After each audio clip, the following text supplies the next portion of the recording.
He was born Henry McCarty, sometime around November 23, 1859, in the back streets of New York City, a place where life was cheap and childhood ended early. His father disappeared when he was young, and his mother, Catherine, did everything she could to keep them alive.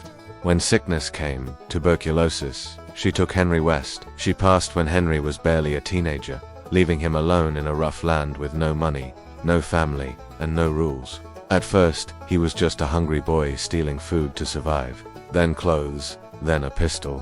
When he was caught, he slipped from his jail cell like smoke. By his mid-teens, he'd taken a new name, William H. Bonney, and with it, a new identity.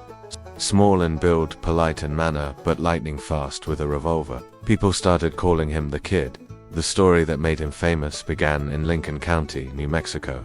The land was run by two rival powers, the House, a corrupt business monopoly led by Murphy and Dolan, and their challenger, John Tunstall, a young English rancher trying to bring fair trade to the territory. Billy rode for Tunstall, found in him something like a father figure. When Tunstall was ambushed and unalived in 1878, Billy swore vengeance.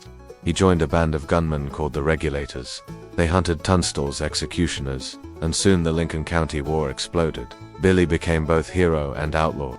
He helped gun down Sheriff William Brady, though he always claimed it was justice. He was said to have unalived 21 men, one for every year of his life.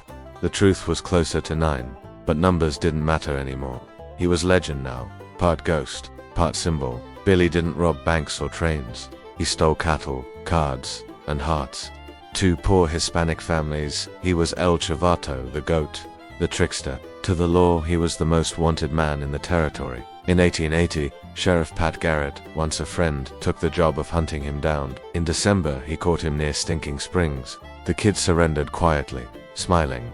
Convicted of taking out Sheriff Brady, he was sentenced to hang. But Billy the Kid wasn't meant for a rope. On April 28, 1881, locked in the Lincoln County Courthouse, he broke free. For 2 months, he was a ghost again. Then, on July 14th, Garrett found him hiding near Fort Sumner. The sheriff slipped into the darkened room of Pete Maxwell's house. When Billy walked in, he sensed movement in the shadows and asked softly in Spanish, "Who is it?" Garrett fired twice. One bullet struck the kid in the chest. He was barely 21 years old. They buried him the next day in Old Fort Sumner Cemetery. His gravestone still stands, chipped, weathered, and covered in coins left by strangers. Newspapers turned him into America's first true outlaw celebrity. To some, he was a psychopath. To others, a rebel standing up to crooked power. His name, William H. Bonney, otherwise known as Billy the Kid,